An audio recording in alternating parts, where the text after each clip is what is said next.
What's up, everyone, and welcome back to another DFSArmy Bold Calls Fantasy Football Podcast. We're in the heart of the offseason. We're in the heart of Corona quarantine season, but Bestball leagues don't stop. Fantasy football talk doesn't stop, and we're going to keep it going because we need some entertainment. So today, I want to welcome Chris Felicetta from Rotogrinders blogs and SB Nation. He's a Bestball specialist. We're welcoming Chris to the show. What's up, Chris? Not much, man. Happy to be joining you guys. As I've said on here a couple of times, I love the content you do, and anytime you need me to hop on, I'm more than happy to do so. We appreciate it, my man. And as always, season long Sez in the house. What's up, Sez? Hello. Yeah, no, I'm always happy to talk to you, Geek. And then, I love when I do the pods with Chris too. So I figured let's combine the forces and see what happens. Put a little extra in the stew. Let's get them all together. So a lot going on. There's a lot going on in the football world.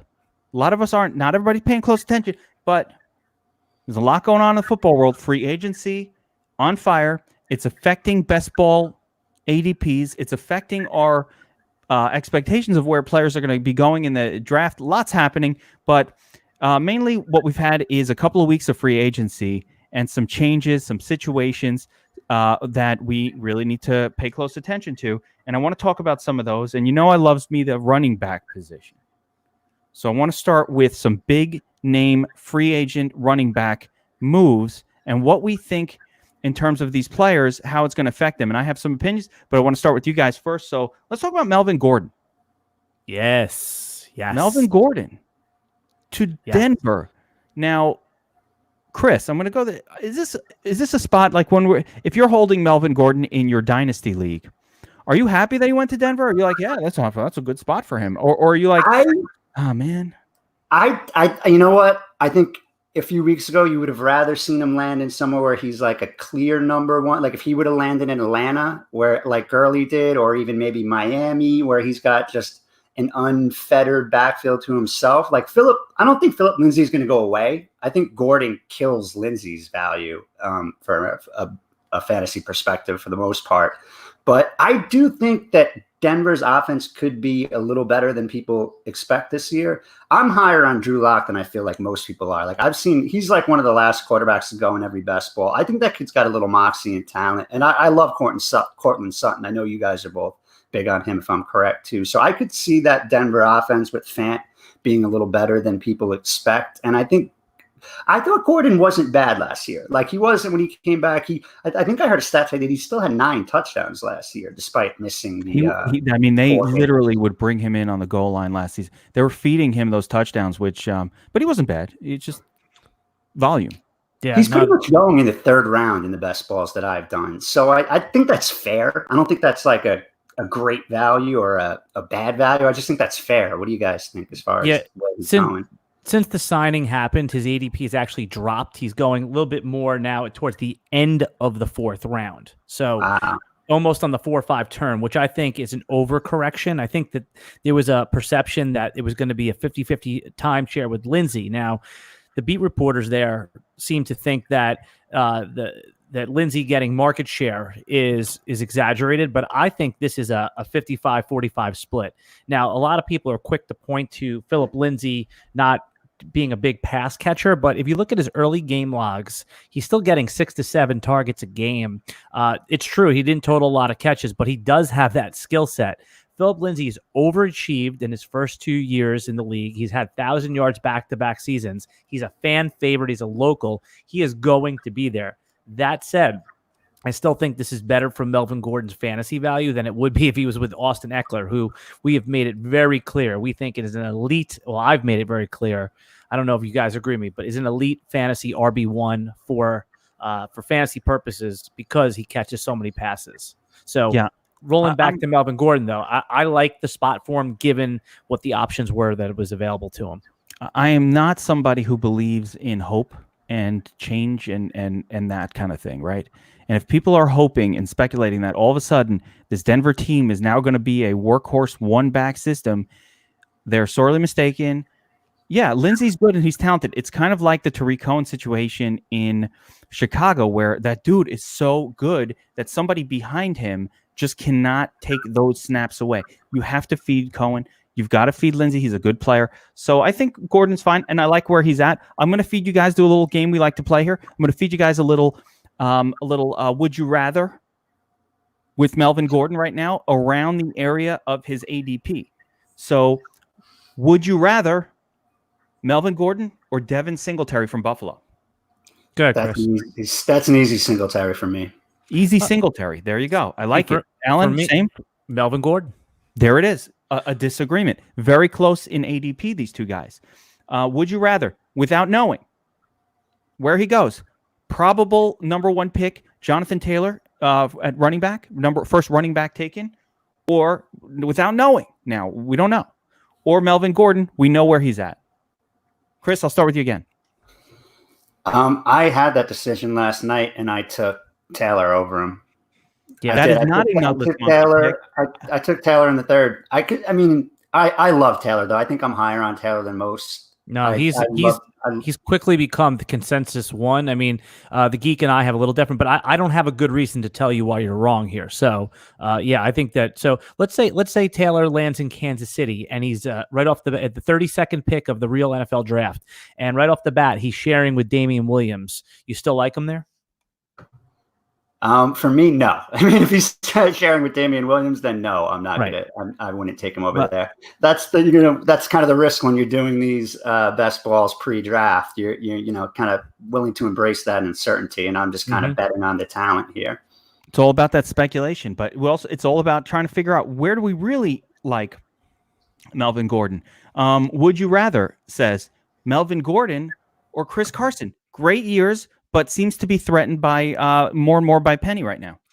I've scratched Chris Carson off my list. I have no faith in him to stay healthy.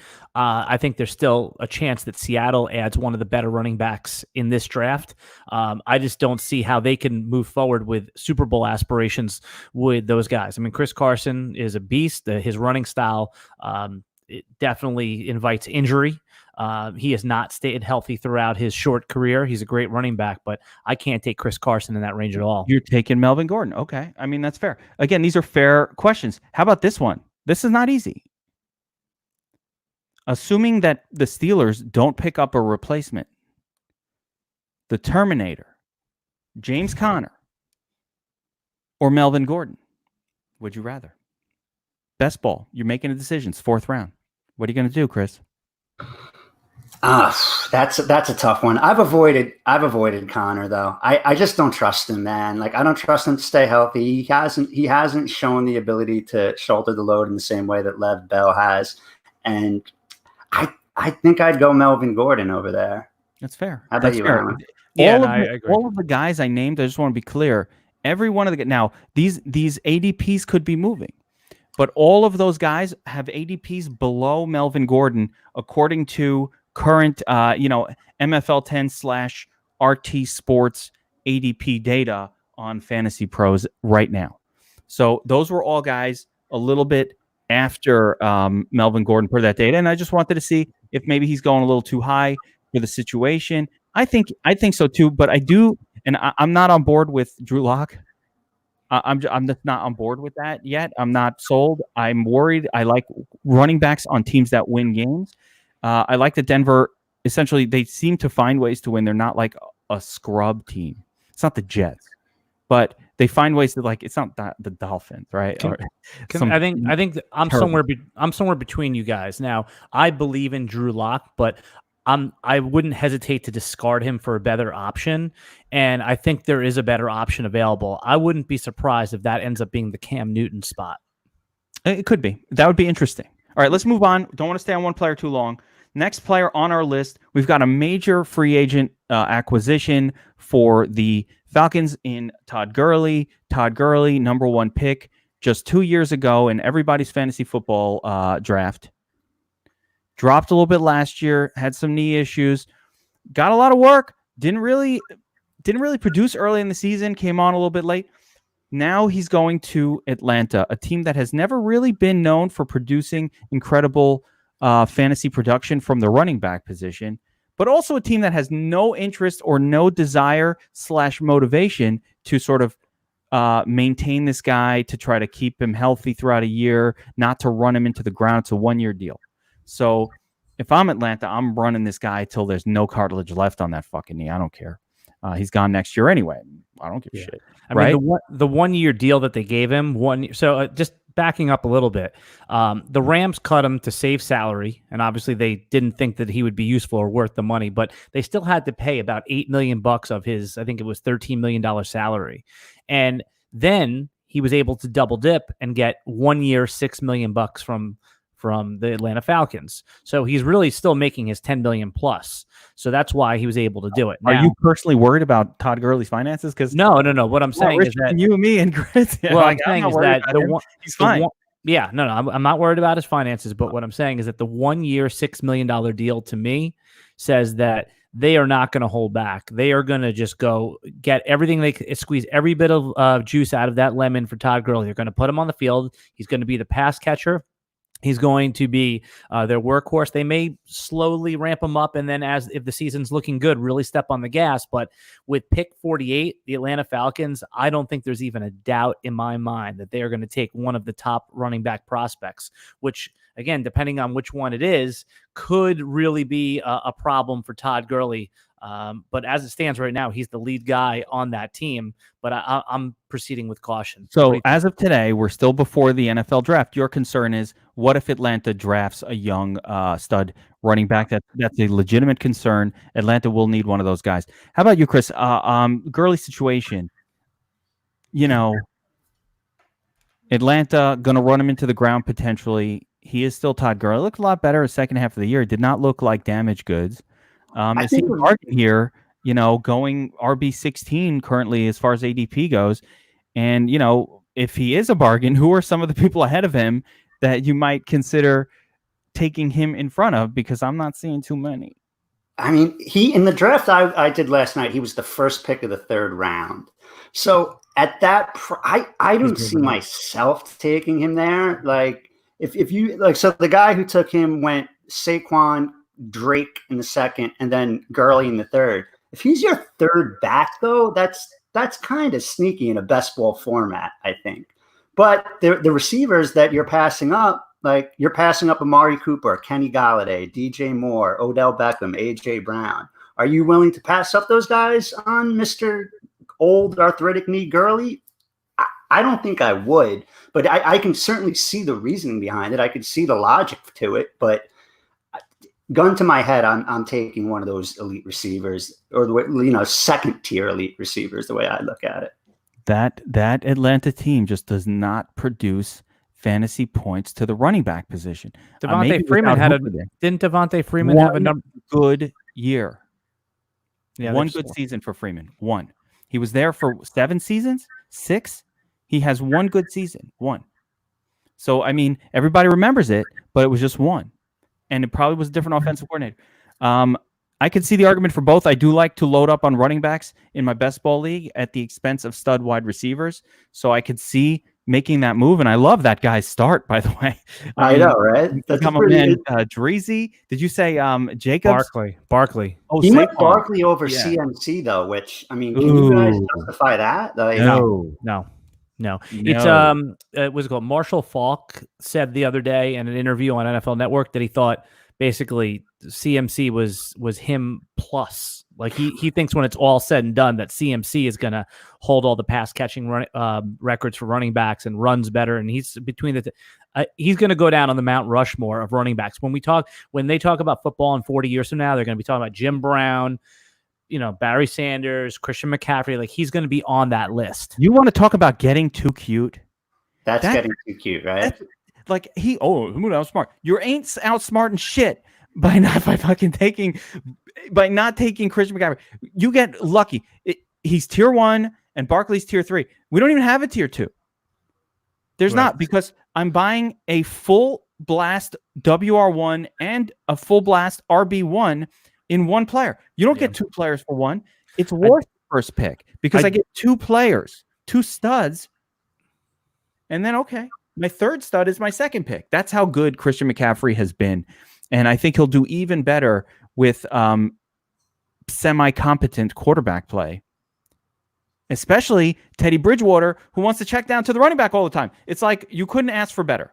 Yeah. The only problem with that is, and again, this is just nitpicking at threads here, but Teddy Bridgewater didn't feed Alvin Kamara too much, too many checkdowns. I know that was a perception that he did, and only because I dove into it a little bit today. I was looking at those game logs, so I don't think that's going to apply. I think that they realize Christian McCaffrey is the offense, but it's not a realization. They're not checking down to McCaffrey. Those are designed. Right.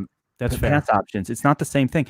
Austin Eckler does not do his damage off of checkdowns. Those are designed passing plays. He's running wheel routes like as good as anybody in the NFL. Yeah. I took Austin Eckler in my first pick on the turn at 12 last night, and no hesitation. I love that pick. No hesitation. He was going in the third round when we started Bestball in in February, and I told you I predict he will be pick 1.07, 1.8 when it's all said and done.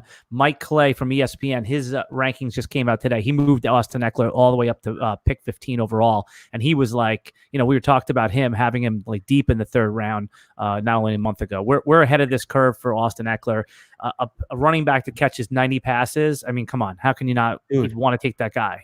Eckler, we can let's actually just stick with the running back position because I'm liking this topic and it's I think one of the most important for best ball. So let's keep it going because I really love these things. Austin Eckler to me is the most underrated right now. Yeah. Again, according to this ADP that I'm looking at, and you guys are saying he was like second, third round. No, he was saying that Chris said he took him on the turn. So I took him at 12, number 12 overall. That's right. I mean, who are you taking ahead of him? I'm going to tell you who I would take Austin Eckler ahead of. I think he's actually he should probably be ranked 5th. Wow. At the running back position. I could see taking Eckler over Kamara. Yes. I could see taking him definitely over Joe Mixon. How about Aaron Jones? Yes, I could take him over Aaron Jones. The problem, and Chris, I'm curious your thoughts on this one, is we don't know who the quarterback in the Chargers is even going to be. And that is Wouldn't you think that it's going to be Tyrod to start and then possibly Herbert, the Oregon kid, or Tua, whatever rookie they pick there at 6? Wouldn't that be your guess that you're going to get maybe half a season of Tyrod and then whatever rookie they insert? I mean, a half a season of whatever veteran, right? Tyrod is right now, but there's still 3 quarterbacks that are probably equal or better than him in Cam Newton, Andy Dalton, and Jameis. Yeah. So, but yes, I mean, Winston, that's the only real quarterback that would be legit. I don't think Cam Newton. We're talking about Cam Newton like he's not damaged goods. Cam Newton is not good anymore. He's damaged goods and he's finished as a player. I don't know if that's true, but nobody has ever really come back from the Liz Frank injury except for the only one I've seen do it recently is Hollywood Brown. But other than that Liz Frank is usually a death sentence for especially someone at the quarterback position. He's damaged goods. That guy is not. He didn't have a skill set that translates well if he's not able to run the football like what he used to do. So I don't think that's an upgrade over anybody. But Winston's fine. I mean, throw some interceptions. You get him some. Chris, can we get Winston some freaking contact lenses? I mean, is that such a big? The LASIK has happened. He's can see now. He got the LASIK. He couldn't see. Got the LASIK. Shit.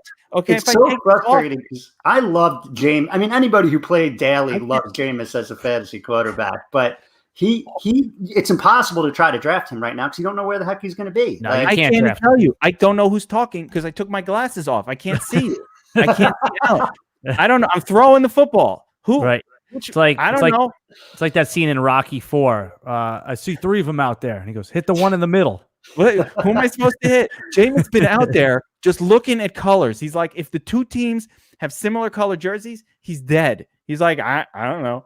Imagine if he came back post LASIK this year with like Aaron Rodgers' accuracy. Would that be like just? That would be unbelievable. That'd be like a Freaky Friday episode, This is literally when Charlie Sheen gets the glasses in Major League. Yeah.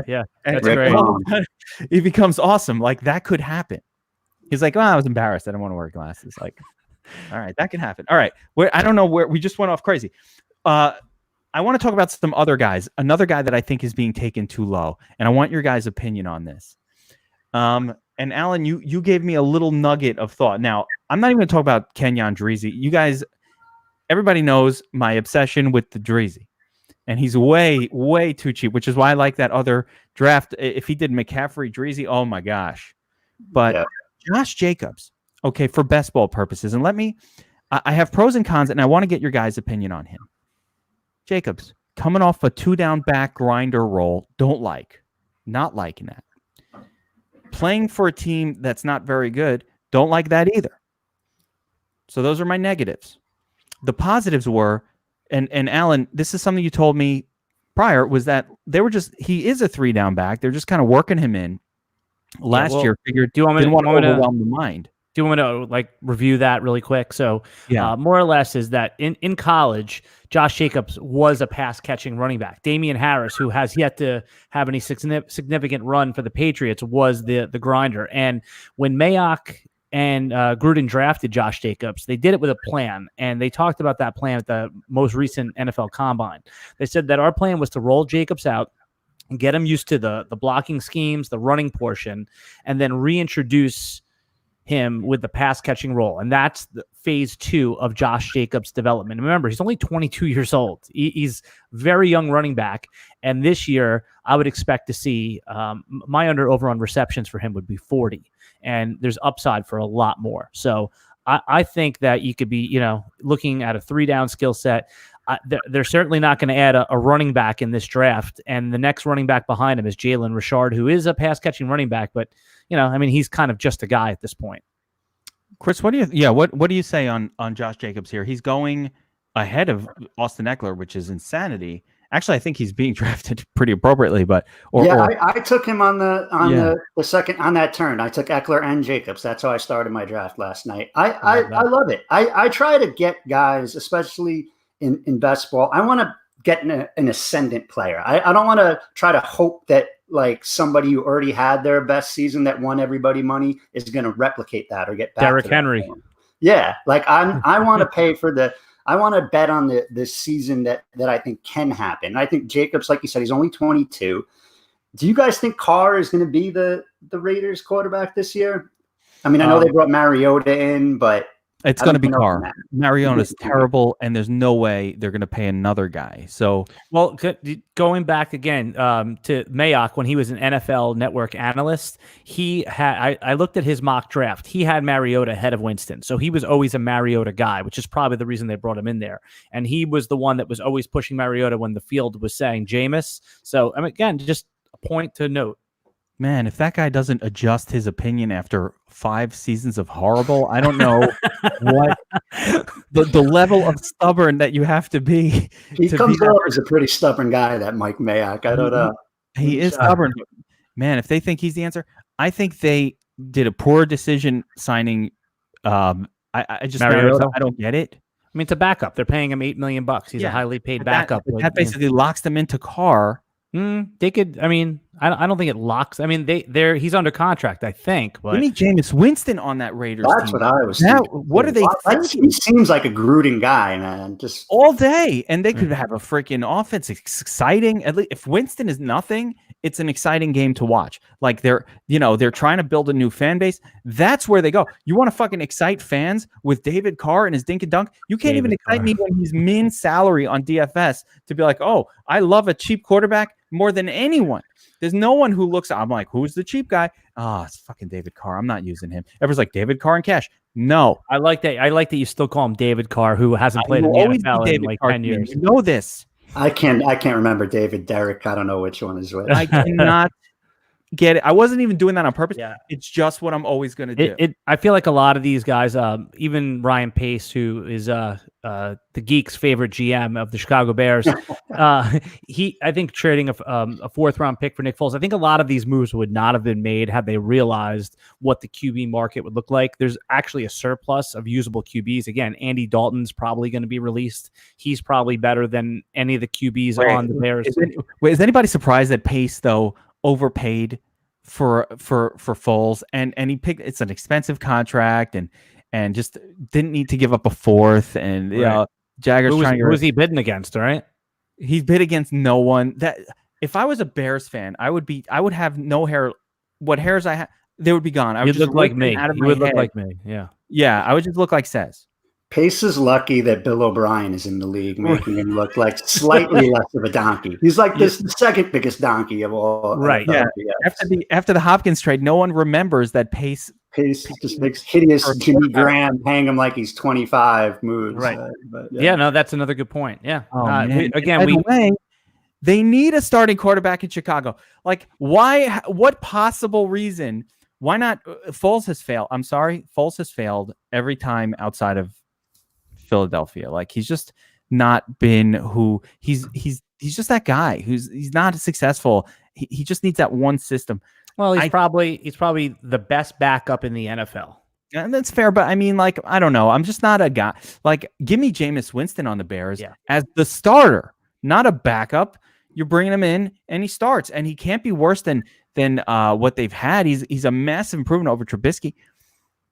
Foles, still an improvement over Trubisky, but I would take, for me, I would take Winston over Foles all day, no question. I don't 100%. By the way, what about Winston to the Jaguars? Well, the Jaguars have a quarterback. Who? Gardner Minshew. Stop. Well, here's okay, and I think you both could agree with it. Wait, Chris, you need to settle this one. I think that the best way to build a championship team or a contending team is to get a rookie on a rookie contract and then build the pieces around them. If you think that you have something in Gardner Minshew, that's the cheat code. That's how you build. That's how you can spend on other positions. But once you start paying the quarterback $25 million, give or take, then that really does limit what you could do with some of the other key positions. I think that is the mindset, that there'll be other Jameis Winston. Like, Jameis is going to get a 1-year deal if he even gets a starter position.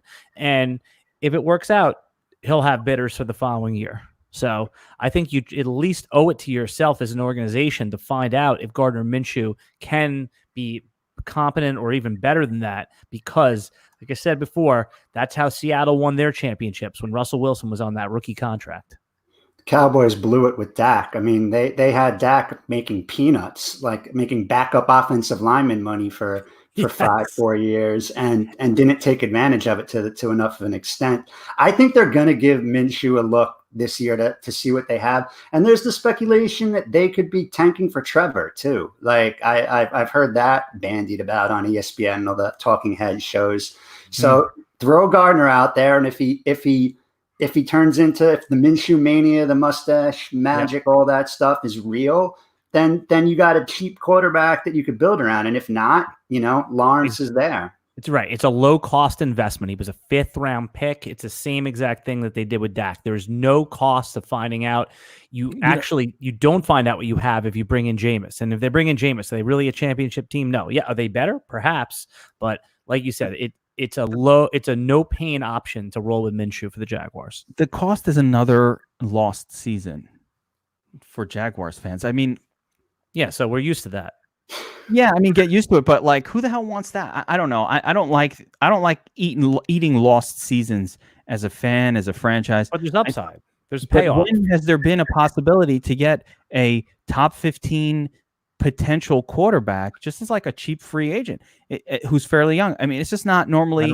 I don't think he's going to be that cheap, man. I think he's going to want 20 plus, 18. He's not getting 20 plus. There's not even a team asking. You could probably get Jameis Winston right now for $12 million. I mean, I don't think he would take that deal, but sure, you could. He might wait until there's a QB injury, and then yeah. I mean, okay, that's not going to work out. No one's paying you more. I guess, but I think he would take it, because I don't think you have a choice. At some point, when your team tells you to fuck off, we don't want you, and no one else is calling. I've heard at some point you need a job. Yep, so I've heard the other place I heard for Jameis, and then we can get refocused for the last 10 minutes or so of the podcast, was to take a backup job in Pittsburgh, and this may very well be Ben Roethlisberger's last year, or if he even can make it into the season, and that team is already built to win. So I thought, and that coach over there would be Tomlin would be a good match, they said, personality-wise, with Winston, and that one was being dismissed a little bit, but I thought that would be a really interesting spot if he can't find a home. I actually do like that, man. I saw a video of Ben Roethlisberger the other day. My man looked like a homeless person. He was not looking like an athlete at all. If he looked like anything, he looked like He just looked like somebody you'd see walking on the street. You get to the other side, you're like, oh. Exactly. That's exactly what I was thinking. The guy walking around the park with like the shady looking beard that you just want to avoid and walk to the other side of the road. The coronavirus man. He looked like somebody. He looked like a coronavirus super spreader, just walking around like coughing in people's faces. How many fantasy football names are going to be super spreader or something like that this year, right? Oh, if we have a season at all. Shh. All right. Don't get into that. Let's be positive. All right. I can't face that. I can't think about it. Can you imagine we build all these best ball teams? I don't even want to talk about it. This is not even for thinking. So let's get back to the running back position. All right. My favorite, everybody knows my favorite, Kenyon Drake. He's way undervalued. I want to throw it out to you guys. Who by ADP, there's some, and Drake, second, third rounder, that's kind of a weak sauce pick for me. But I want to throw this to you guys. Undervalued. Who is that pick I can get a little bit later at the running back position this year that's going to win me all the monies in the best ball leagues? Okay. Give me a sleeper. Give me a bold call later in the draft. Yeah. Okay. Beyond the top 24, let's call it. Yeah. Somewhere after. Chris, you want to go first, or you want to think about it while I rattle off here? Well, I got a couple off the top of my head that I could give you that are going later than I expected, and these are kind of like post type sleeper type guys that like Justice Hill and Darwin Thompson are dudes that I've been getting in like the 13th, 14th type round in best ball, 11th, 12th in that range, depending. But I just think they didn't do much last year. These are the guys that everybody was in love with in best ball drafts last season, and they never really got on the field to any significant extent. But I think I saw enough there that at that price, Ingram and Williams are both guys that have never been like the models of health, and they're both kind of old. They're getting a little longer in the tooth. So if either one of those guys falters, I think you could see a Justice Hill or a Darwin Thompson step up and make a real impact at the round they're being drafted. Yeah, I mean, certainly at the price, those guys could be like your RB5s, and if they pay off, sure. Those are again low pain options. Some guys that a little bit further up the draft that you'll probably have to take in the RB3s, maybe RB4 if you're lucky. I think that Sony Michel didn't look healthy last year, and I think that they're just gonna go grind him out this year. I think that this is a big rebound season for Sony Michel. You can get him in the 8th or 9th round. Doesn't cost you much to find out. And he is the lead back in New England. In New England, guess what? Tom Brady's not there anymore. Whoever it is, they're going to be going to a run-heavy attack. So I think Sony Michel can be counted on for about 225 carries. Again, if he gets into the end zone a few times, I trust the offense there to find ways to score. At his price, you could be looking at a screaming value. And the other guy, I mean, we haven't had the draft yet, and we haven't had Devontae Freeman land yet, but I still think that Darrell Henderson's price is pretty fair in the 7th round. They went and moved up, the Rams did, in the draft last year. They didn't even use him. That's disheartening, but they have him on the roster now. They let Todd Gurley go. To me, they don't have any draft picks in the first 2 rounds. I mean, you got to think that they're not going to use those picks on running backs. I think he's going to become a popular sleeper, but I like him. And that goes along with what you said, Chris, the guys that didn't do anything last year that could pop this year. Absolutely. Man, I had Darrell Henderson literally highlighted on my screen here. If no one was to mention him, like, who is the Rams running back if it's not Henderson? Malcolm Brown? I don't think it's Malcolm Brown. Malcolm Brown is never shown. He's not a special talent. Like, not Darrell Henderson at least has that pedigree from college where everybody thought he had that kind of breakout talent. He hasn't really given him the opportunity, but they could have just been riding Gurley into the ground at the end of last year because they knew they were going to cut him anyway. So they're like, might as well get our money's worth here. But yeah. What do you think about who was the other guy that we said Devontae Freeman? Do you think that that's a possible landing spot for him there? Could you see it working there? Man, it's tough. It's tough to think that the Rams are really going to retread up Devontae Freeman. I don't think Devontae Freeman is really destined for any special sort of role. The guy's always hurt. He's not a special player, and I don't think that he. Well, it's just exactly why he could see him as part of a 3-headed monster. Could be. So. Could be. What about the San Francisco? Speaking of a 3-headed monster, what about the San Francisco trio? I mean, you can get Raheem Mostert for a pretty reasonable price right now. He's going in the range of a David Montgomery, of Philip Lindsay, back up to Melvin Gordon. Lindsay's ADP is out of whack. It's dropping like a dropping like stone.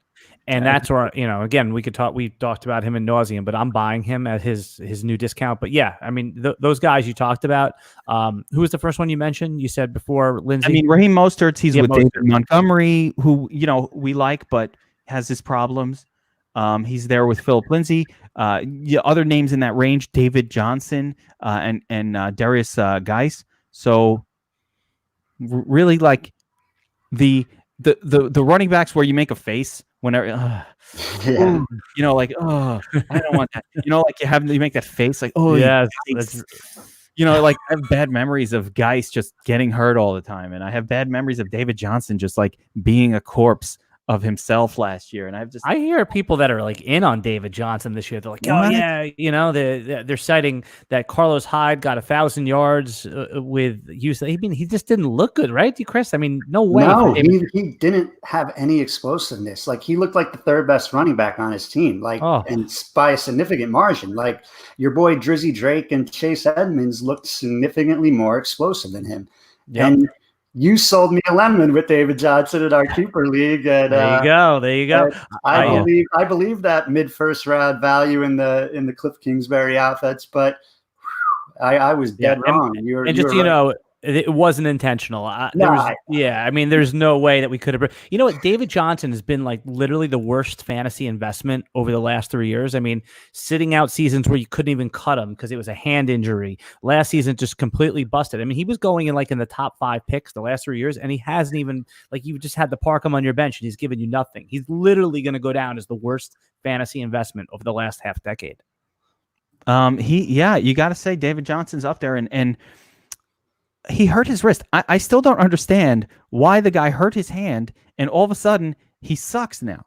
Like, it's just such a strange thing. Like, he didn't hurt his leg. How do we get slower from hurting his hand? That doesn't make sense. This guy's acting like he tore his Achilles. He didn't rupture anything.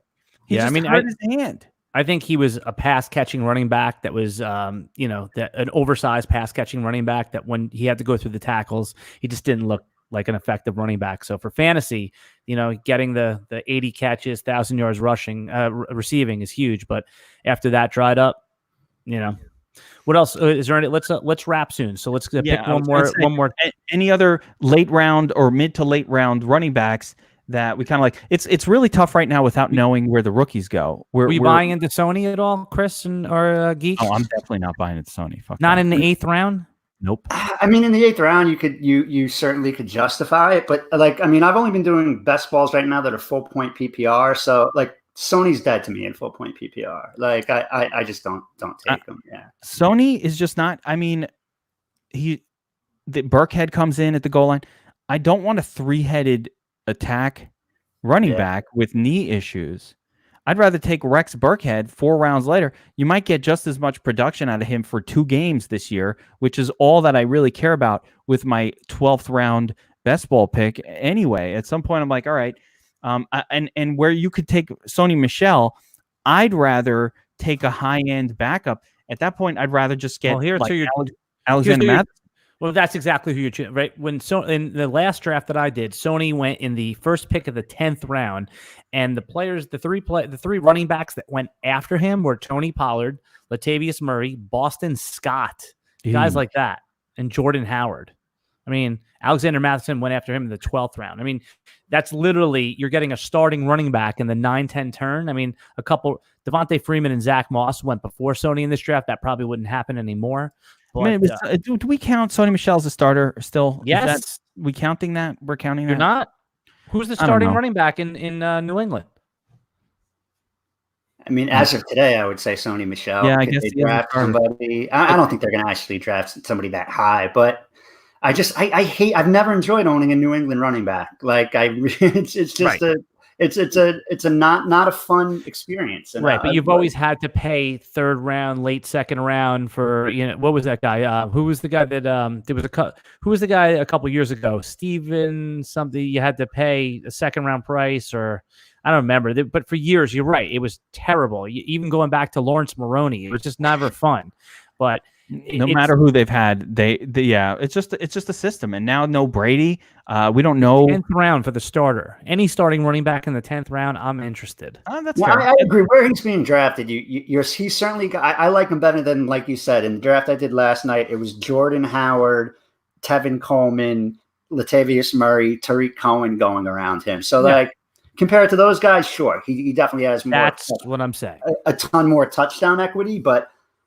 I think all these crappy names of like mid-round running backs that we've been mentioning, like kind of enforce the point that like going running back start first 3 rounds, especially in a best ball, is not a bad strategy. Like let me tell you something. I've been doing for the 2 years that best ball has existed, or the 3 years. Really, I can't remember 3 years ago. I just can't. But for at least the last 2 seasons, I pretty much get 3 or 4 running backs in my first 4 picks, at least 3 in my first 4, and a lot of times 4, because my philosophy with the best ball is I can just load up on wide receiver after wide receiver after wide receiver and just hope to cobble together a crew that will do well. But if I start every one of those wide receivers that I'm taking, even in the 14th, 13th, 12th, 11th round, is a WR2, is on the field all the time, whereas the running backs at that point are hope for an injury, or they won't,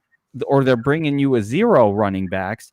So I just kind of see where if I'm trying to build depth, I don't care if I get a bunch of WR3s. Like these guys put up a good week every 4th or 5th week. And if you have enough of them strung together, it can sort of hold down that WR3. Listen, I was taking Hollywood Brown in the last pick and AJ Brown last year in those last couple picks. And those guys ended up coming through with a few good, not a lot. Everybody thinks Hollywood Brown had a great season. He had like 3 good games, but that was enough for your best ball league to like smash those weeks. And he was like your last pick in the entire thing. So anytime you get any contribution from that last pick in your best ball team, that's huge. That's like massive. That is how you win. Just to add to that point quickly, the 2 receivers that bracketed Sony Michel in the draft I did last night, Will Fuller, and who was the other one? It was Will Fuller and Mecole Hardman. Now, those are 2. I'd much rather own either one of those guys than Sony Michel in a full-point PPR. I don't know about Mecole Hardman as a stud, but he could be a stud this year. Well, I think Watkins is probably out of there, right? I think Hardman's going to be on the field a lot more. Watkins is retired. He's done. Hey, all good points. And, we spoke about Will Fuller a little bit earlier on the pod, and, I want to get into him later. But because of the heavy traffic on streaming with YouTube and Facebook and all that, I see our stream is starting to get a little crackly. So why don't we end it right here? We'll shut it down there. And we'll continue this next time with a wide receiver section. Absolutely. So this was a best ball, bold calls, pre-draft breakdown. Chris, thank you for being with us today. Again, where can we find you? Just on my Twitter is the best place. Chris Felicetta, Felicetta. And it's always a pleasure to join you guys. I love the work you do at DFSArmy. I feel smarter every time I listen to one of your shows. Really appreciate it. Compliments will get you everywhere. No, it's true. I wouldn't say it if it wasn't. You guys do a great job, man. Awesome. We appreciate it. So, Chris, check him out, Chris Felicetta, on Twitter, talking best ball leagues, talking fantasy football. Good time. I've got Season Long Sez here. Check him out at Alan Seslowski. Oh, yeah. On Twitch. Change that shit. No one can spell Seslowski. I can't spell it. I know you for years. If you can't find me, that you're missing out on all the good information. You guys try to find me on Twitter. There's a lot of witticisms going, and no one's seeing it because you can't spell the name. I'm Football Geek on Twitter. You guys know me. We'll call it a Bold Calls podcast and continue these as we approach NFL draft, as we approach the football season. We hope there'll be one, but we're going to be covering it just like there is. All right. Good luck. Good luck, everyone, and we'll see you